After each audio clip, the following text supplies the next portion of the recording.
Hallo und herzlich willkommen, mein Name ist Alexander. Ich bin momentan auf einer Radreise durch Italien und befinde mich gerade in Assisi und fahre jetzt weiter Richtung Perugia. Und wenn du wissen willst, was ich dabei alles sehe und erlebe, dann bleib dabei. Das ist nochmal der Blick zurück auf Assisi. Da habe ich 2 sehr angenehme Nächte in einer kleinen Ferienwohnung verbracht mit Schlafzimmer, Bad, Waschmaschine, die ich sehr gut nutzen konnte, und dann noch eine Küche mit einem Sofa drin und einem Tisch. Konnte ich mir selber was kochen. Sehr schön war das.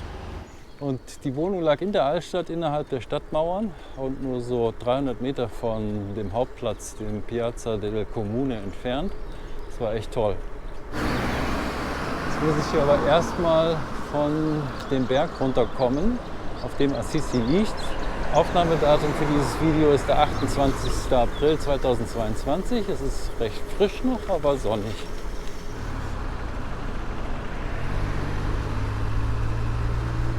Hier nochmal ein Blick auf die Basilika des heiligen Francesco von Assisi.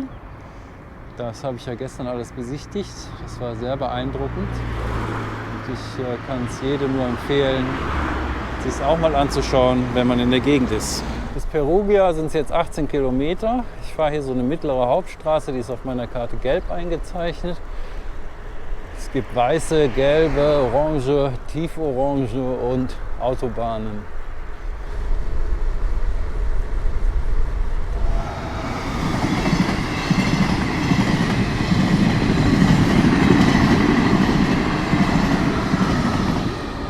Da vorne liegt schon Perugia, natürlich auf dem Berg. Kann man es besser verteidigen. Es lag immer im Streit mit Assisi.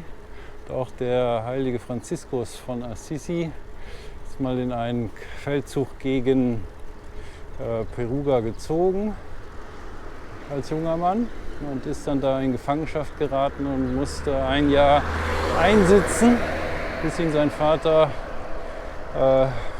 mit Lösegeld freigekauft hat. Das hat wohl einen starken Eindruck auf ihn hinterlassen, weil er da auch noch krank geworden ist. Ich komme jetzt nach Ponte San Giovanni. Ich bin mir jetzt nicht mehr sicher, ob das da oben wirklich Perugia ist. Mal sehen. Ich bin jetzt in Ponte San Giovanni. Ich werde mal wieder vom Zentrum weggeleitet, weil da eine Einbahnstraße durchgeht. Oh, da ist mal wieder eine Straße gesperrt. Aber es gibt eine Umgehung. Ich schraube mich hier gerade den Berg nach Perugia hoch. So wird es wahrscheinlich ausgesprochen. Für Muttersprachler muss es sich furchtbar anhören, was ich hier so von mir gebe. Wunderschön hier mit den grün werdenden Bäumen. Ich fahre jetzt mal ins Zentrum rein, obwohl das nicht auf meinem Weg liegt. Aber ich möchte es wenigstens mal gesehen haben. Oh, da ist das Stadttor. Ich weiß nicht, wie es heißt. Das ist natürlich eine Einbahnstraße. Deswegen fahre ich jetzt außen rum. Ja, ganz da hinten im Dunst liegt Assisi, also man konnte den Feind von hier aus sehen. Oh, ich sehe das nächste Einbahnstraßenschild. Aber da kann ich mich jetzt nicht drum kümmern. Ja, jetzt wird es zu eng, jetzt muss ich schieben. Sieht so aus, als würde sich das lohnen, hier mal in die Altstadt zu gehen. Fragt sich nur, wie weit ich mit dem Fahrrad komme. Ja, das ist das Problem in italienischen Altstädten. Man konnte das Fahrrad zum Glück an der Seite neben der Treppe hochschieben. Jetzt bin ich auf der Piazza Matteotti. Jetzt bin ich hier auf der Haupteinkaufsstraße und die führt zum Hauptplatz, der Piazza Quattro Novembre. Was für eine prächtige Stadt. Das ist die Kathedrale San Lorenzo und das ist die Fontana Maggiore. Und das ist der Palazzo dei Priori. Und hier in Perugia hat der heilige Franz von Assisi ein Jahr im Kerker verbracht, wie gesagt, nachdem er an einer Schlacht teilgenommen hatte, die verloren wurde. Ja, das hat sich auf jeden Fall gelohnt, hier hochzukommen. Ich mache jetzt eine kleine Pause und dann fahre ich weiter Richtung Trasimenischem See. Ja, aus der Stadt rauszufinden ist ein bisschen schwierig. Ich habe gerade 10 Minuten eine Straße gesucht, Das hat sich herausgestellt, dass das eine Galleria, also ein Tunnel unter der Stadt durch war. Das ist die Aussicht von der Stadtmauer aus. Ich muss jetzt irgendwie da runterfinden. Also das ist wirklich kompliziert hier. Alles Einbahnstraßen, steil bergab. Aber ich glaube, ich habe es jetzt. Und in den engen Gassen hat mein Telefon ständig den Satelliten verloren. Ja, jetzt bin ich aber, glaube ich, auf der Straße, die aus der Stadt rausführt. Ich bin jetzt in San Mariano, das ist, glaube ich, ein Vorort von Perugia. Es ist 2 Uhr, ich habe eine Stunde bis hierhin gebraucht. Luftlinie 3 Kilometer. Es war so ein Chaos. Diese Straßen den Berg runter waren alle Einbahnstraßen. Wenn man eine verpasst hat, eine Abzweigung, konnte man nicht einfach zurück. Aber ich habe es geschafft. Und jetzt bin ich auf einem Trek, der mich zum Trasimenischen See und danach in die Toskana führt. Ein Fahrradwegschild. Lago Trasimeno. Ich glaube, das ist das Erste, was ich hier sehe.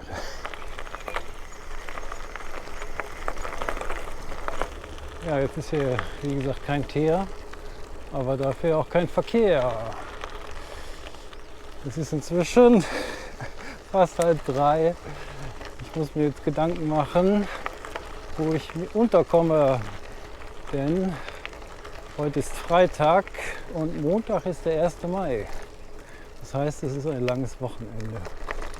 Der Trasimenische See ist ein beliebtes Touristenziel. Da wird es schwierig, eine Unterkunft zu finden. Ich hatte eigentlich gedacht, dass ich viel weiter komme heute, aber das hat sich als falsch erwiesen. Ich glaube, die Bergkette da vorne wird jetzt auch umfahren anstatt überfahren. Das ist ganz angenehm, glaube ich. Jetzt zweispurig. Mal sehen, wann es einspurig wird. Ja, das ist eine Sackgasse jetzt hier, außer für Fahrräder und Fußgänger. Ja, und das Fahrradwegschild wurde als Zielscheibe für Schrotkugeln genutzt. Eine Brücke, und die sogar auf. Das ist ja toll. Da vorne ist ein Pedoni. Sehr schöne Landschaft hier. Und der Trek, der geht, glaube ich, jetzt gleich da unten an den Bergen entlang. Dann herum und dann zum See. Der Himmel zieht sich zu. Ein paar dunkle Wolken. Ich hoffe, es bleibt trocken. Es war eigentlich nichts vorhergesagt. Mal sehen, wie sich das entwickelt. Hier ist jetzt jedenfalls mal kein Verkehr. Sehr angenehm. Besonders wenn man weiß, was ich jetzt gerade in der Bar gesehen habe, die ich besucht habe, bevor ich den Berg nach Perugia hochgefahren bin. Da saßen sie nämlich alle und haben einen Kräuterschnaps nach dem anderen und dazu noch Wein in sich hineingeschüttet und sind dann in ihre Autos gestiegen morgens um 11. Und das war in Portugal auch so. Da war ich in einem Restaurant mittags an der Straße mitten im tiefsten Portugal und da saßen die ganzen Männer und hatten eine Tasse leeren Kaffee da stehen und ein Glas. Und da dachte ich, ja, das ist alles Wasser, was man ja auch zum Kaffee hier dazu bekommt. Und die Kellnerin kam immer und hat das Glas Wasser ausgetauscht. Und als ich dann an der Bar bezahlt habe, habe ich gesehen, dass die Bardame da einen kurzen nach dem anderen in die Wassergläser schüttete. Und die sind auch nachher weitergefahren mit ihren Autos, Lastwagen und Lieferwagen. Valopina.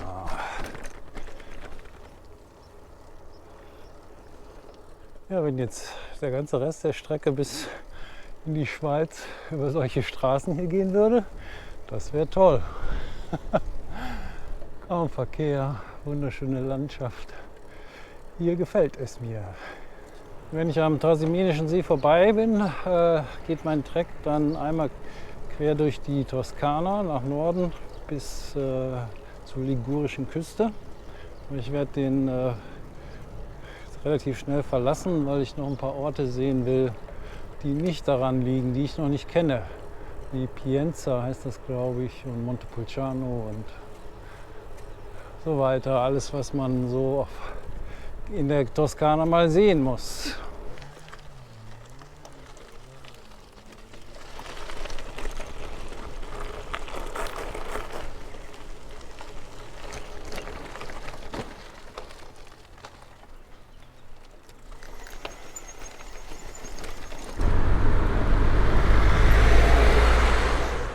Ja, das war ein kleiner Blick auf den Trasimenischen See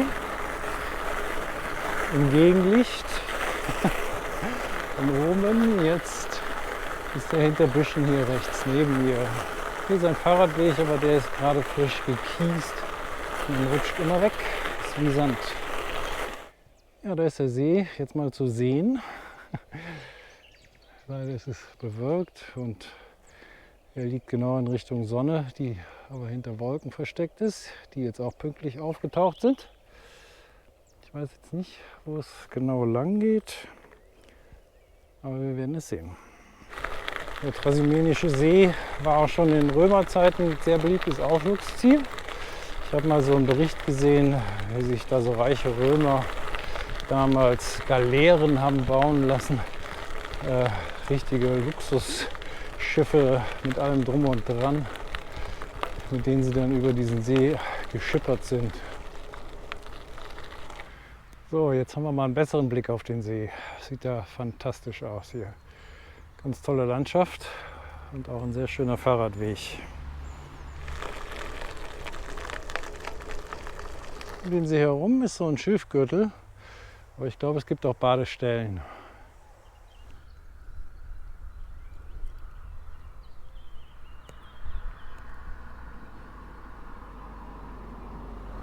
Ich denke mal, dass das jetzt der letzte Blick auf den See war. Ist doch größer als ich dachte. Da kann man sich schon von seinen Sklaven ein bisschen herumrudern lassen. Ich befinde mich jetzt hier auf einer kleinen Nebenstraße. Der Trek geht jetzt nach Süden und ich folge dem und habe in ungefähr 5 Kilometern eine Unterkunft gebucht und da fahre ich jetzt hin. Hier links von mir ist die Eisenbahn und da neben die Hauptstraße. Ich muss jetzt gleich über die nächste Brücke auf die Hauptstraße, weil das die letzte ist, bevor ich dann von der Hauptstraße zu meiner Unterkunft abbiegen kann. Ich glaube, da sehe ich sie auch schon. So, ich biege hier jetzt ab und fahre auf die Hauptstraße. Ich fürchte, meine Unterkunft liegt am Hang dieser Berge, noch etwas weiter rechts. Ich bin jetzt von der Hauptstraße wieder abgefahren. Jetzt heißt es Unterkunft suchen. 1 zu früh abgebogen. Also zurück Marsch, Marsch. So, ich hoffe, ich bin diesmal richtig. Da muss mal sehen, ob es das jetzt ist. So, ich habe jemanden angetroffen. Sehr schönes kleines Zimmer mit einem schönen Bad. Ja, das ist wieder so ein Agrotourismus. Die bauen gerade einen Pool. Da hat man einen schönen Blick ins Tal. Die haben hier 25 Hektar, hauptsächlich Oliven. Ja, so sieht es von außen aus. Und hier blüht der Flieder. So sieht das Haus von hinten aus. Ich muss da die Treppe hochgehen und komme dann in einen Flur mit meinem Zimmer. Hier sind noch weitere Zimmer. Ziegen haben sie auch. Und ich glaube, das ist der Bock und der hat sein eigenes Gehege. Mein Fahrrad muss heute in der Garage übernachten. Das ist aber nicht schlimm. Da sind ganz viele Mountainbikes, mit denen es sich unterhalten kann. Die machen hier auch Mountainbike-Touren. Ich habe das Gefühl, das Wetter ändert sich. Ich habe jetzt noch nicht in den Wetterbericht geguckt, weil ich mir jetzt das Abendessen nicht verderben will. Morgen soll es eigentlich weiter Richtung Montepulciano gehen. Und wenn du wissen willst, ob ich das mache, wie das Wetter wird und was ich alles sehe und erlebe, dann abonniere jetzt den Kanal und schalte auch das nächste Mal wieder ein, wenn es heißt, ich kam, ich sah, ich filmte. Tschüss!